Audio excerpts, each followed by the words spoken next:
My 32-year-old male, wife, 30-year-old female, joined the Army Reserves, U.S., a few years ago, mostly for healthcare benefits and for whatever reasons she had at the time. I work a corporate job and am lucky enough to be remote 98% of the time. I have to travel, but it's rare, and my work knows my wife is on deployment, and they don't make me travel at all until she's back. Her deployment is over a year long. We talk weekly over phone FaceTime and pretty usually over text. A few weeks ago, I was joking with her and asked if she was sleeping around over there, as there was a natural joke to be made at that part of the conversation, and she laughed, saying that she'd never do that and that all the guys are gross anyway, which was also seemingly a natural response at the time. There is a guy in her unit that I know through another person. Me and the other person share a hobby, and this guy hobbies with him, so we chatted a couple of times at one of her reserve functions, exchanged numbers, and have texted a couple of times about that hobby, but other than that, I don't know him at all. A week ago, he texted me and told me that my wife was sleeping with one of the guys in her unit, and just about everyone knew it except for her roommate. He told me he said something to her about it, and she laughed it off, so he took a video of them in the act for me. I didn't tell him to do any of this. The video is completely compelling, if you get my drift. I haven't seen the whole thing because it's too big to send, but the stills from it are pornographic. I've never really spent much time on this sub before this, but I see too many people glorifying cheating. Even proud they did it. Let me tell you the impact this is having on me. I work from home all week. We have 3 kids under 5 and live far enough away from anything to make everything hard. Shopping, doctor's appointments, trips to the vet for the dog, and there is no babysitters/nannies to help. My day is spent completely doing things that are not for me. Work, feeding the kids, clothing the kids, cleaning up from the kids, the dog, the cat, shoveling snow, grocery shopping, etc. I have no idea how I would go to the gym or even go for a walk alone. I get to bed around 1 a.m. and am up for the first kid at around 6 every day. Weekends are no better.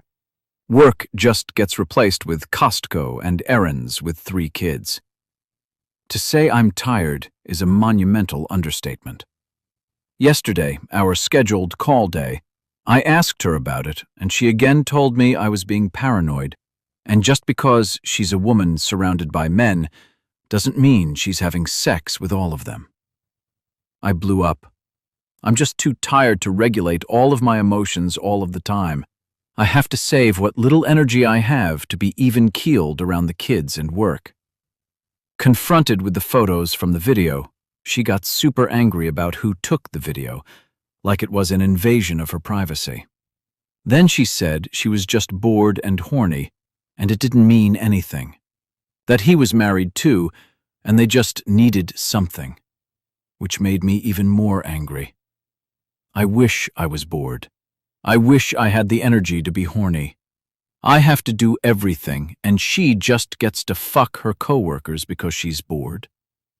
I ranted for about 5 minutes before I wore myself out, and the kids were getting upset. They were in the next room but heard me yelling.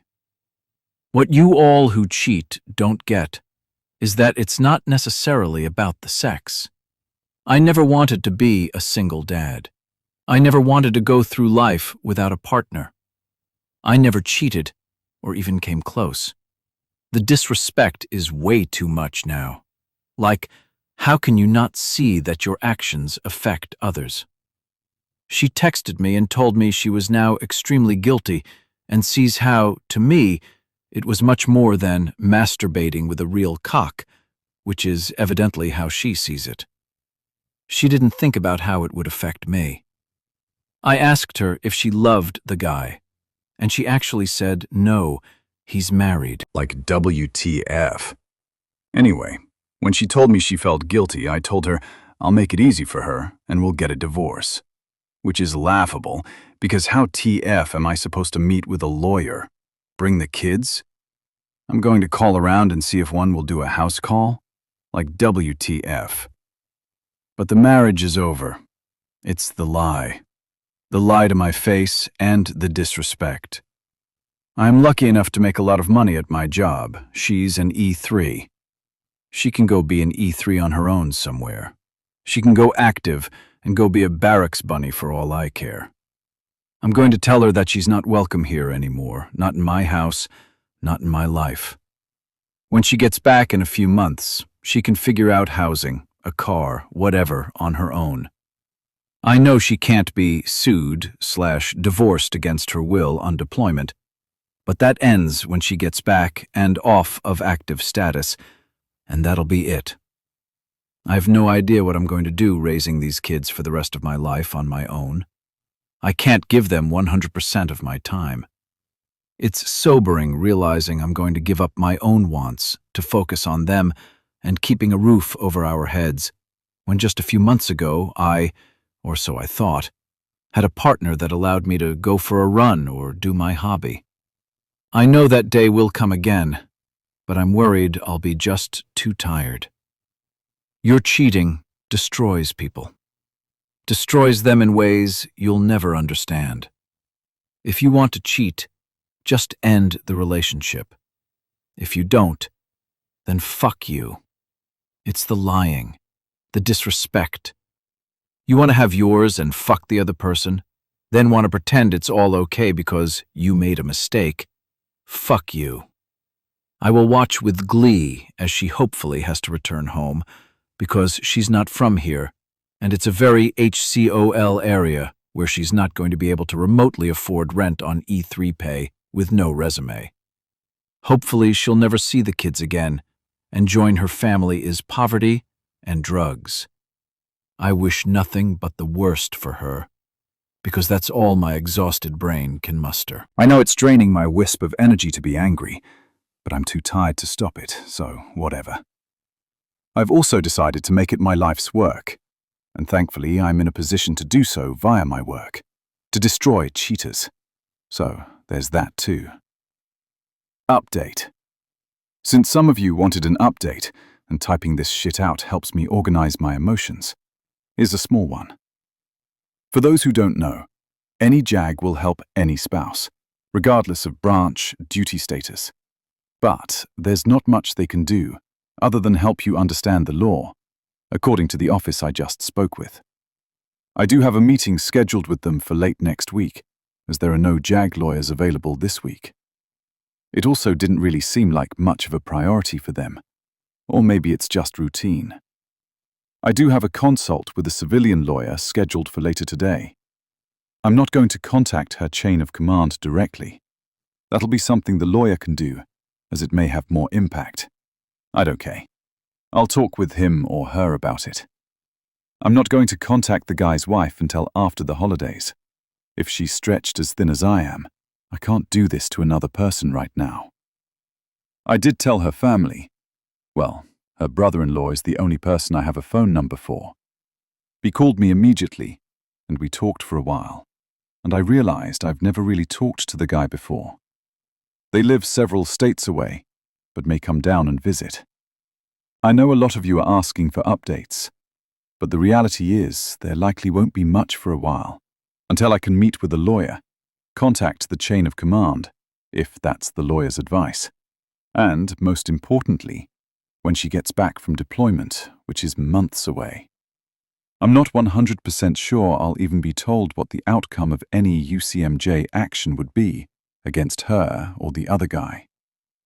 Thank all of you for all of your support. I can't tell you how much it means to have so many internet strangers be kind and supportive. Oh, and as a reminder, don't fucking cheat. Whatever cheating means to your relationship, don't do it. Just grow the fuck up.